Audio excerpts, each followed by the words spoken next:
Hi, this is Ian Christopher Malio and I will be discussing you the next topic, which is decision-making process.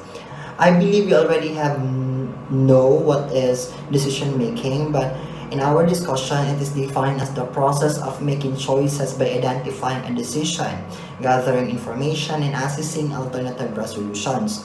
And I know at our age right now, we already have our own way of decision, in weighing decisions, but in this topic, using a step-by-step decision making process can help you make more deliberate, more thoughtful decisions by organizing relevant information and defining alternatives. So this approach will definitely increases the chances that you will choose the most satisfying alternative possible. So actually it is composed of 7 steps, and the first step is identify the decision. First, you realize that you need to make a decision.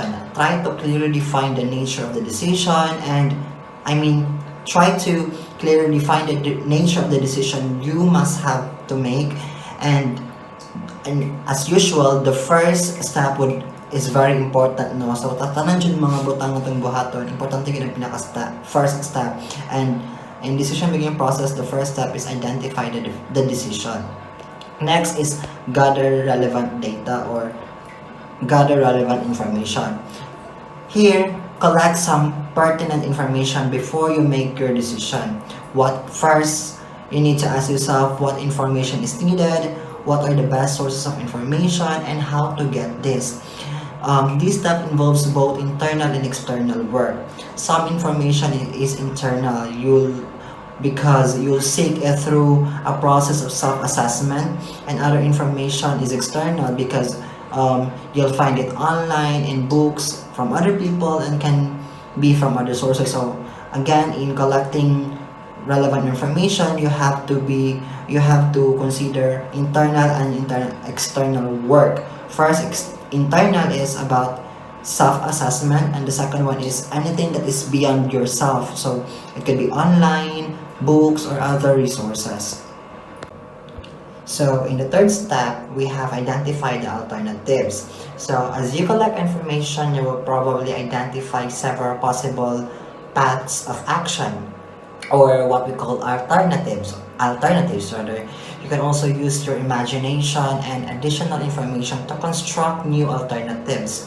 In this step, you will list all possible and desirable alternatives. So it's about not just relying on one choice at all. So naabot tayo mga dapat i-consider. So consider all factors. Muna siya ang step 3. Next is weigh the evidence. So weigh your evidence, draw on your information and emotions to imagine what it would be like if you carried out each of the alternatives at the end. Evaluate whether the information of evaluate whether the need to identify in step 1 would be met or resolved through the process. You'll begin to favor certain alternatives. So you will ask the question, would it seem to have a higher potential for reaching out your goal?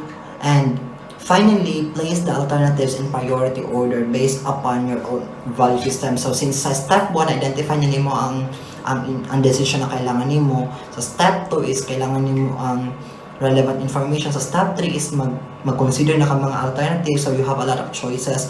So in order for you to choose among the best, you need to kanang i-weigh nimo ang evidences. So ang desirability sa iyahang kuan, ang iyahang relevance sa step 1. So once makuan na nimo iyahang level, you need to arrange it in order according to its desirability and its efficiency, para at the end of the day makuha nimo kung asa ang dapat nimong i-consider. In step 5,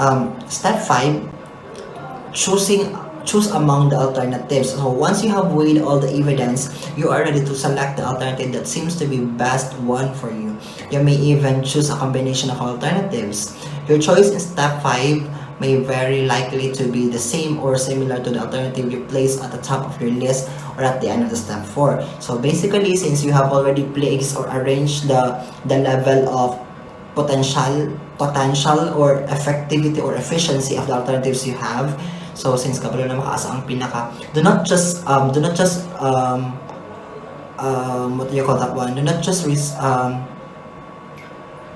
kind of magsalig in bare minimum. Always choose the best one for you. So mura na siya glove die. So always choose the best one for you. Do not just rely on bare minimum. No. So next on step 6, of course, you already have the decision, you identify the relevant information, you have already the alternatives, you already arranged the alternatives in order, you already chose what is the best alternative for you. So in step 6, you need to take action. You are now ready to take some positive action by beginning to implement in or the alternative you choose in step 5. So, di ba nga, since na naman tayo napili, dito yung tamang take action, ito na ito lihukon in order to have the result. So, lastly, since pinaka-last siya nga step, since you have already taken action sa imong alternative nga napili that you think that is best for you, and you already come up with you already come up with the result, or you already have the outcome, the output of the decision. In this final step, consider the result of your decision and evaluate whether or not it has resolved the need you identified in step 1. So, mo to siya, kung naana ka sa result, i-assess nimo if tama ba imong nahimuatan decision or dili. And if the decision has not met the identified need, you may want to repeat the certain steps of the process to make a new decision. For example, you might want to gather more detailed or somewhat different information or explore additional alternatives. So, di ba nga, you already have, for example, you have 3 different alternatives in your step 3. So, since ang first step mo na ay first alternative mo na pili and it does not suit your need, and it does not met or it doesn't fit it doesn't fit your satisfaction. So, try to use the second alternative if that fits. So, if diligid siya, try to go back to step 1 and then repeat all the processes again and again until you come up with the best decision that you have to make. So, that's it for my topic. Let's move on with the next topic to be discussed by another presenter. Thank you.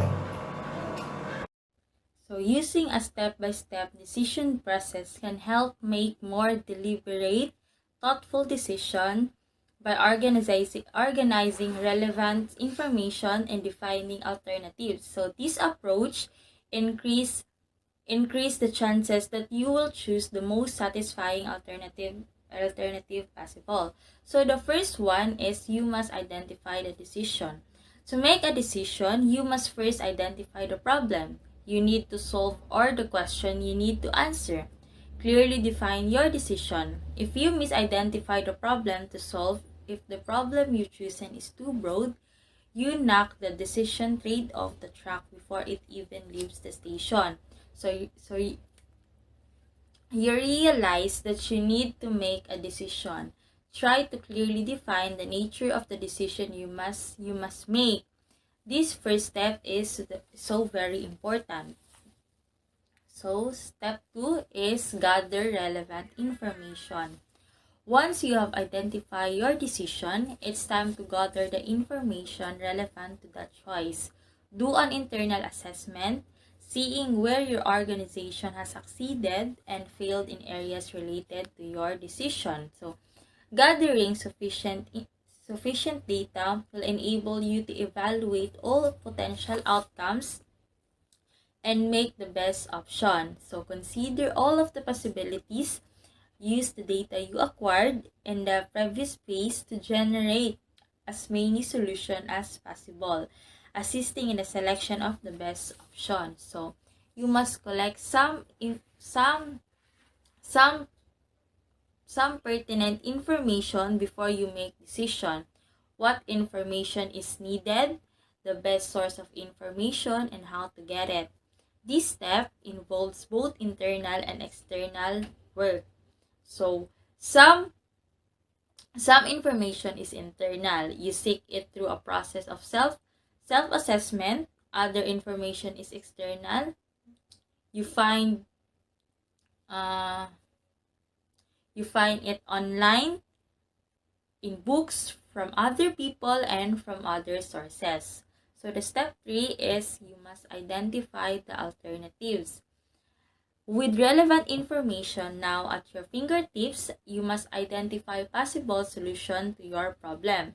As you collect information, you will probably identify several possible paths of actions or alternatives. So you can also use your imagination and additional information to construct new alternatives. In this step, you will list all possible and desirable alternatives. So hi everyone, and now let us identify the alternatives. First, we have weigh the evidence. So once you have identified multiple alternatives, weigh evidence for or against said alternative. So you have to weigh your evidence, and in those multiple alternatives that you have choose the most satisfying and the most accurate evidence for your alternatives. And the second one is choose the alternatives. Here is the part of the decision making process where you make the decision. So choose the alternatives. After you choose these alternatives, you make the decision to make how it going to process when it comes to this alternative. Identify the decisions, and after that, make a process. The third one is take action. So once you've made your decision, act on it. Develop a plan to make your decision tangible and achievable. So after you made a decision, make a plan and make it possible na mahimo siyang achievable and make mahimo siyang tangible at the end of the process once you have made your decision. And the fourth one or the last one is the review your decision. So after a predetermined amount of your time, which you defined in step 1 of the decision making process, take an honest look back at your decision.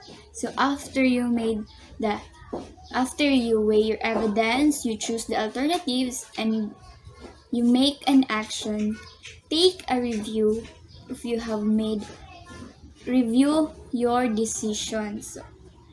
Take an honest look back. Tan-awon dyan nimo kung tama ba ang imong process. Tan-awon nimo kung nahimo ba siyang possible or nahimo bang achievable ang imuhang gi-choose na decision. And make an honest look back para dili ka mamblema at the end. And now let us move on in the challenges in decision making. So when we do decision making, di na to maiwasan na ma-encounter ang mga challenges.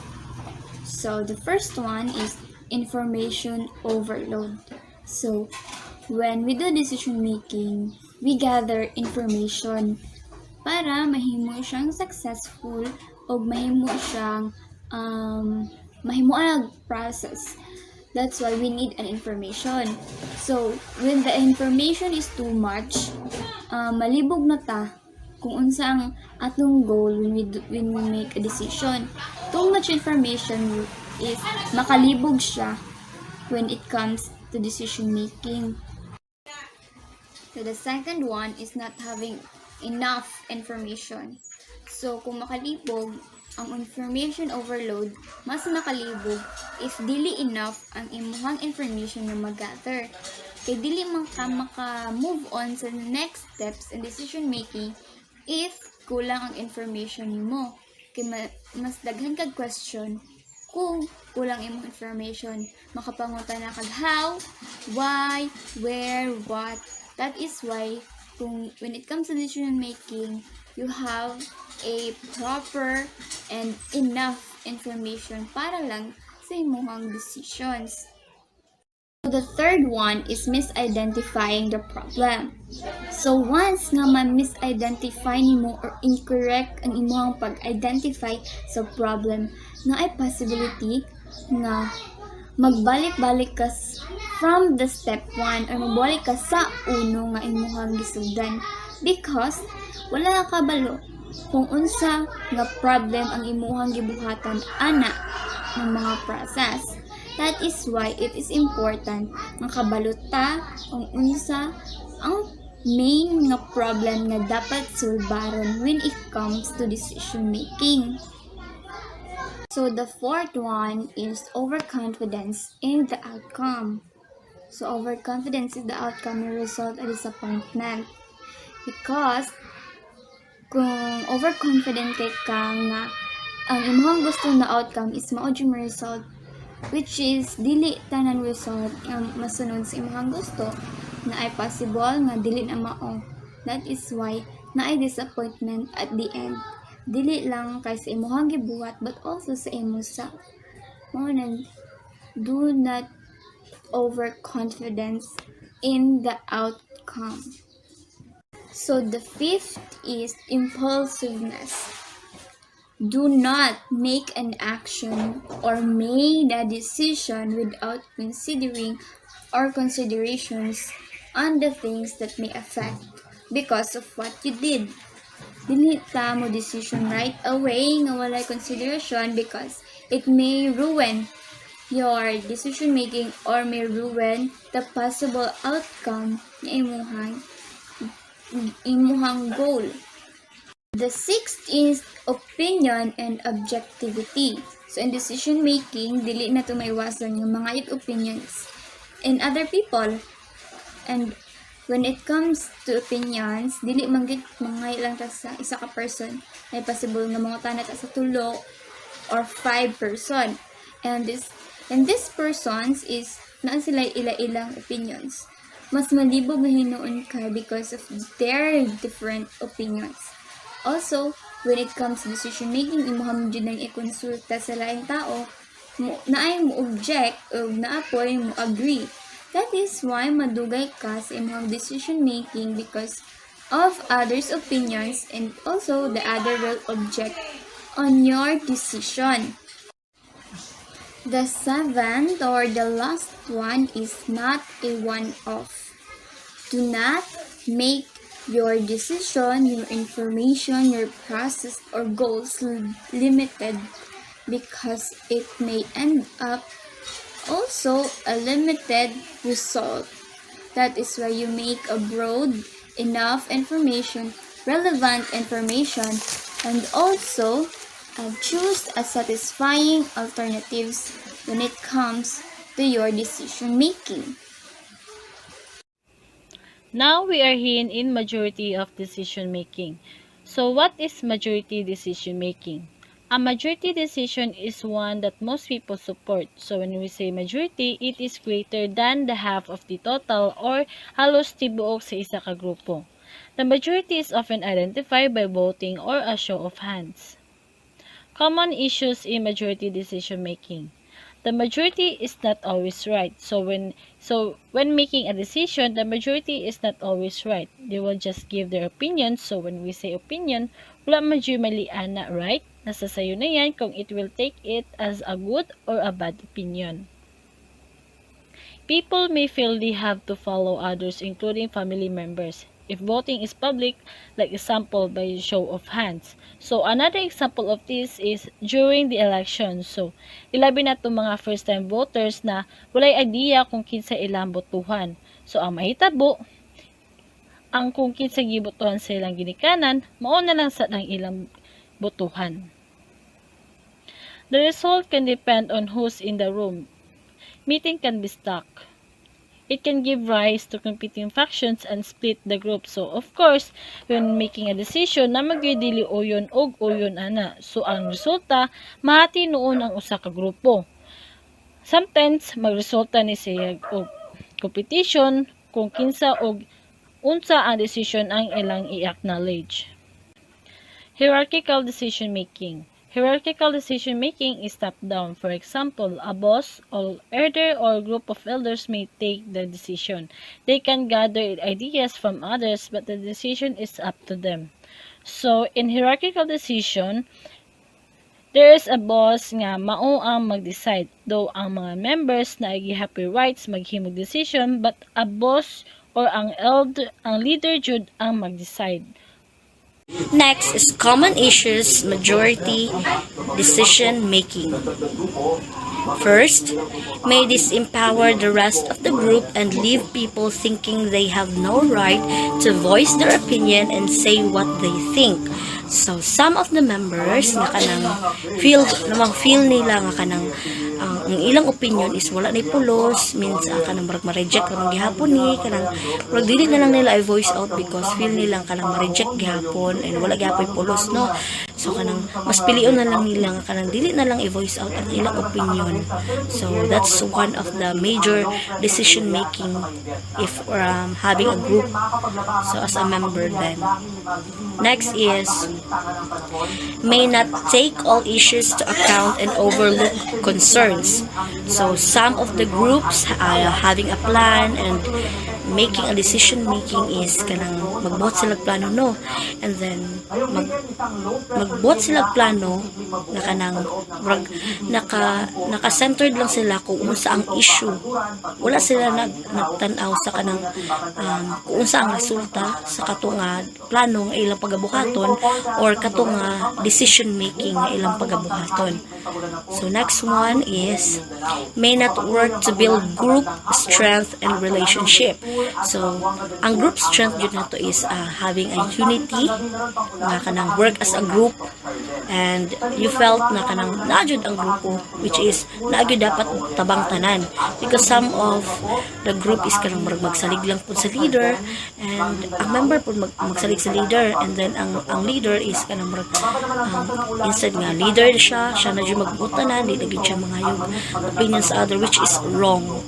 Nga dapat, even though you are a leader, still you need to ask opinion of your member because you work as a group and that is power.